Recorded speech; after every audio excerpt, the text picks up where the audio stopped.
अष्टविनायक महागणपती रांजणगावमध्ये आजपासून भाद्रपद द्वार यात्रा उत्सव सुरू झालेला आहे। पहाटे महापूजा आरती झाल्यानंतर मंदिर दर्शनासाठी खुलं करण्यात आलेलं आहे। 4 दिवस चालणाऱ्या या उत्सव काळात भक्तांना बाप्पाच्या मूर्तीला चरण स्पर्श करत जलाभिषेक करता येणार आहे।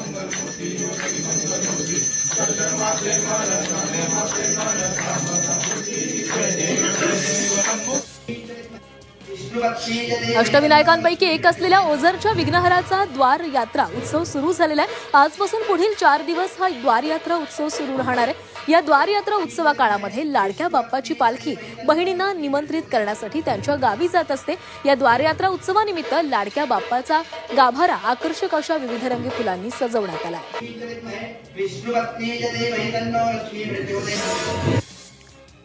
गणेशोत्सव शांततेमध्ये आणि निर्विघ्न पार पाडण्यासाठी पुणे पोलीस सज्ज झालेले आहेत। पोलीस अधीक्षक संदीप सिंग गिल यांनी सर्व मंडळांना किमान 4 सीसीटीव्ही कॅमेरे बसवणं, लेझर शो टाळणं तसंच वर्गणीसाठी जबरदस्ती न करण्याचे कडक आदेश दिलेले आहेत।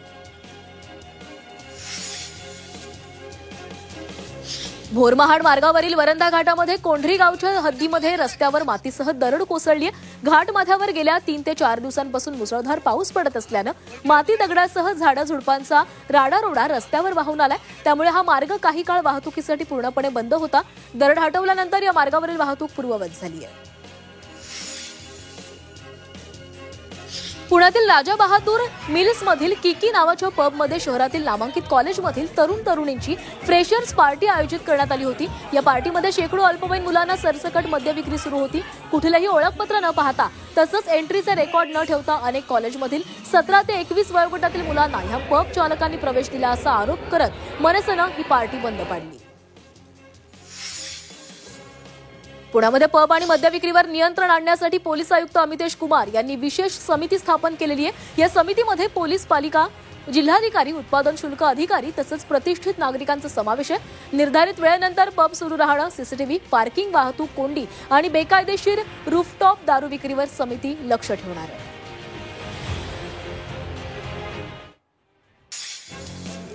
नाशिकच्या येवलामध्ये पोलीस स्टेशनच्या वतीनं शांतता कमिटी बैठकीचं आयोजन करण्यात आलंय। गणेशोत्सवाच्या पार्श्वभूमीवर कायदा आणि सुव्यवस्थेचा प्रश्न निर्माण होऊ नये यासाठी या बैठकीचं आयोजन केलं गेलं। या बैठकीमध्ये विविध गणेश मंडळांना मार्गदर्शक सूचना देण्यात आल्या।